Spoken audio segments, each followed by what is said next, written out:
Good evening everybody. Study भाई में आपका स्वागत है। इस वीडियो में यूपीएससी का 2024 के मेंस के प्रश्नों को लूँगा जो GS2 से संबंधित है। आज मैं जो प्रश्नों को लूँगा वो है question number 13 and 14। Question number 13 इस प्रकार है, what changes has the union government recently introduced in the domain of centre state relations, suggest measures to be adopted to build the trust between the center and the states and for strengthening federalism. Question number 14 इस प्रकार है, explain the reasons for the growth of public interest litigation in India. As a result of it, has the Indian Supreme Court emerged as the world's most powerful judiciary. इसका English का model answer इस प्रकार है। मैं intro इस प्रकार लिखा, centre state relations fundamental to India's federal structure have been recent shift involving physical, administrative and institutional domains, raising both opportunities and concerns. Recent changes in the center-state relations. First, enhanced tax devolution. The Union government approved a one-time additional tax devolution of 81,735 crore to states in June 2025, aiming to support capital spending and reinforce cooperative federalism. 2. 15 Finance Commission recommendations. Implementation led to slight reductions in the state's share of central state taxes from 42 to 41%, partially due to the creation of new union territories, raising questions regarding physical autonomy adjustment. Third, central overreach in state subjects.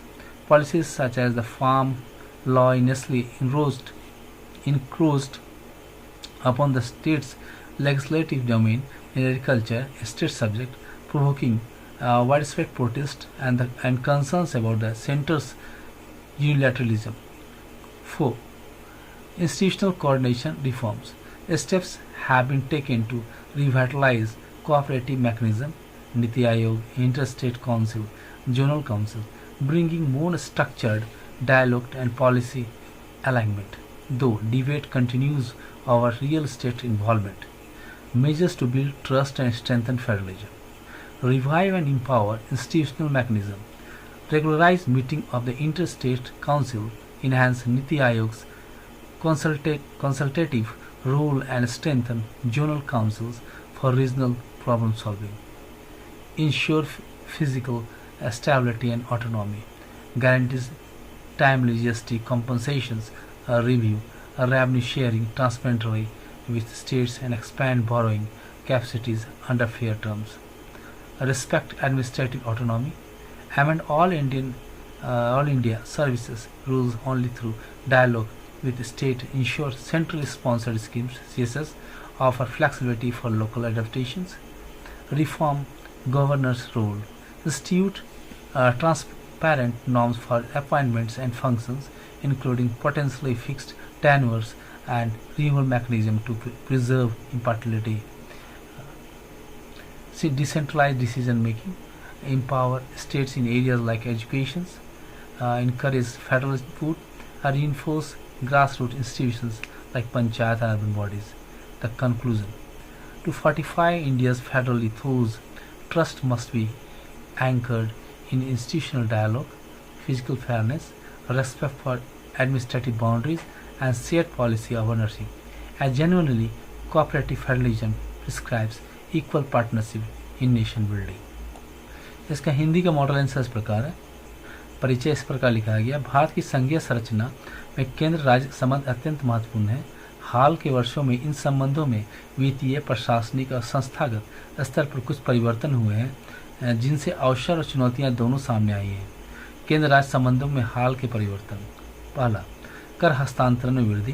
केंद्र सरकार ने जून 2025 में राज्यों को 81,735 करोड़ की अतिरिक्त कर देयता जारी की, जिससे पूंजीगत व्यय को प्रोत्साहन और सहकारी संघवाद को मजबूती मिली।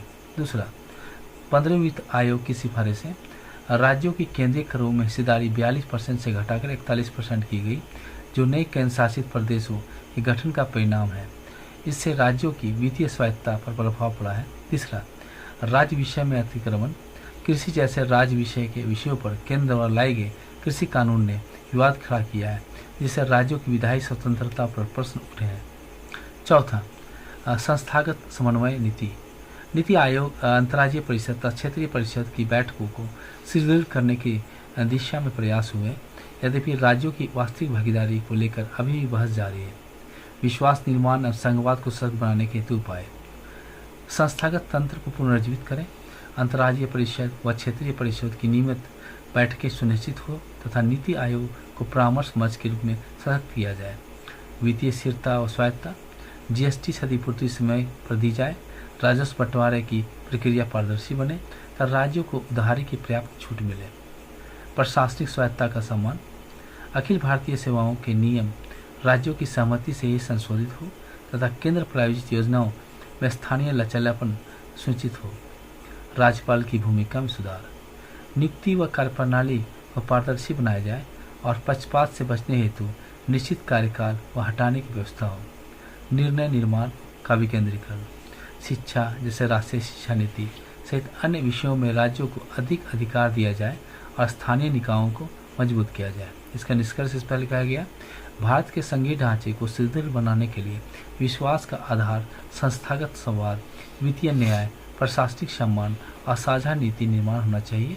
वास्तविक सहकारी संघवाद ही राष्ट्र निर्माण में केंद्र और राज्यों की साझेदारी को सुनिश्चित करते रहेगा। नेक्स्ट क्वेश्चन का मॉडल आंसर इस प्रकार है जो पीआईएल संबंधित है। Public interest litigation in India emerged in the late 1970s and early 1980s as a transformative tool of judicial activism. Its growth can be attributed to multiple factors. First, the socio-economic inequalities and widespread illiteracy limited marginalized groups access to justice. PIL allowed any person acting in good faith to approach the court on behalf of the disadvantaged. Second, liberal interpretation of Article 21 and expansion of locus standi by the Supreme Court under Justice P.N. Bhagwati and V.R. Krishna Iyer played a decisive role. Third, growing public awareness, civil society activism and media pressure enhanced its acceptance. Through PILs, the court intervened in issues ranging from environmental protection, MC Mehta case, bonded labor, Bandhua Mukti Morcha, prison reforms, Hussain Ara Khatun, and right of pavement dwellers, Olga Telis. Thus, it becomes a vehicle for social justice and good governance. As a result, the Indian Supreme Court has acquired extraordinary powers compared to many other judiciaries. Its rule goes beyond mere dispute resolution to policy framing and monitoring executive actions. This has earned it the reputation of being one of the world's most powerful constitutional courts. However, critics argue that excessive judicial activism sometimes encroaches upon the domain of the legislature and executive, raising concerns of separation of powers. The conclusion: the growth of PIL has undoubtedly strengthened democracy by making justice accessible to the marginalized, while it has elevated the Supreme Court's global stature. Careful balance between activism and restraint remains crucial. इसका हिंदी का model answer इस प्रकार है।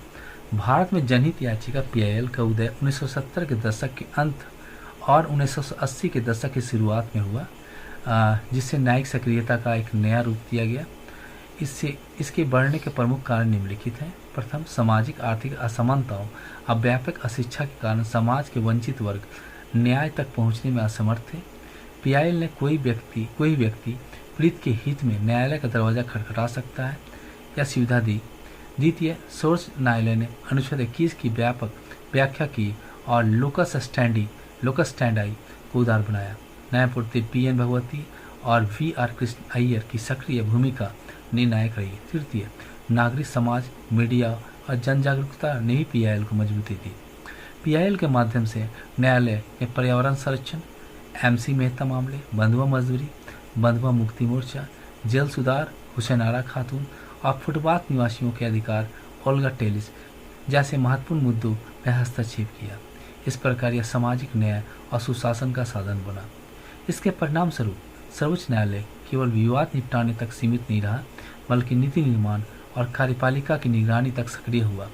इस कारण इसे विश्व के सबसे शक्तिशाली संवैधानिक न्यायपालिका में गिना जाता है। हालांकि अत्यधिक न्यायिक सक्रियता कभी कभी विधायिका और कार्यपालिका के अधिकार क्षेत्र में हस्तक्षेप का कारण बनती है। निष्कर्ष: लोकहित या जनहित याचिका ने लोकतंत्र को सशक्त किया और न्याय को गरीबों वंचितों तक पहुंचाया। इससे सर्वोच्च न्यायालय की वैश्विक प्रतिष्ठा बढ़ी, परंतु न्यायिक सक्रियता और संयम के बीच संतुलन आवश्यक है। आपको यह वीडियो कैसा लगा? अपने कमेंट जरूर दें। अगर वीडियो अच्छा लगा तो हमारे चैनल को सब्सक्राइब करें और इस वीडियो को शेयर करें। धन्यवाद।